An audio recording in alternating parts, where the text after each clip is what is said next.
Hello everyone, my name is Emily Smith and I'm studying to become an elementary teacher. Tonight I wanted to speak briefly about the mental health discussion that was brought up a few weeks ago. After hearing the update from Chief John Schmermer about the new behavioral health collaboration with the Gladstone PD and Clackamas County, I was inspired by what this could mean for our schools in the future. I'm here tonight to provide further insight and support for this subject. What stood out to me is how this is a 2-year pilot program, which requires dual certified mental health and addiction specialists working full-time inside of the police department, and this is something that our schools would now have access to. Crisis calls and addiction-related situations have been happening more in this area, and this program is meant to improve communication during those situations, as well as ideally reduce the number of calls that escalate. I appreciate that the district can now use this resource when needed, as it shows everyone, schools, family, and local agencies are trying to respond to a deeper community-wide mental health need.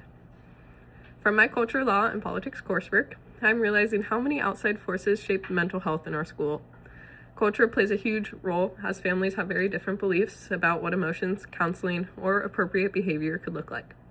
That means that students show stress in different ways, and teachers need the awareness to understand those differences, and instead of assuming that a student is being dramatic or has bad behavior. At the same time, the legal and political pieces are always in the background. Laws like IDA, Section 504, and ESSA remind me that mental health support is tied to the students' rights and access to education.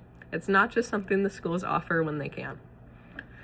Then there is the political reality, like the funding decisions, debates about school safety, and shifting priorities that all affect whether students actually have access to the counselors, social workers, or trained staff. Understanding those layers makes it even more clear why listening to our students and responding with care rather than punishment and isolation is truly what's beneficial to them.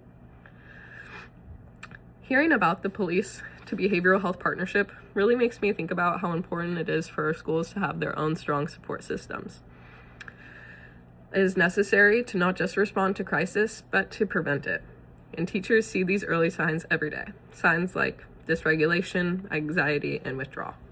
However, teachers can't be the counselors, the social workers, and the crisis responders all at once. I hope that the district continues to expand on their mental health supports, especially the culturally responsive ones, that will help the students before they reach the level of a crisis call. The new partnership with the police department is a step in the right direction. However, it highlights how little support we have in schools now.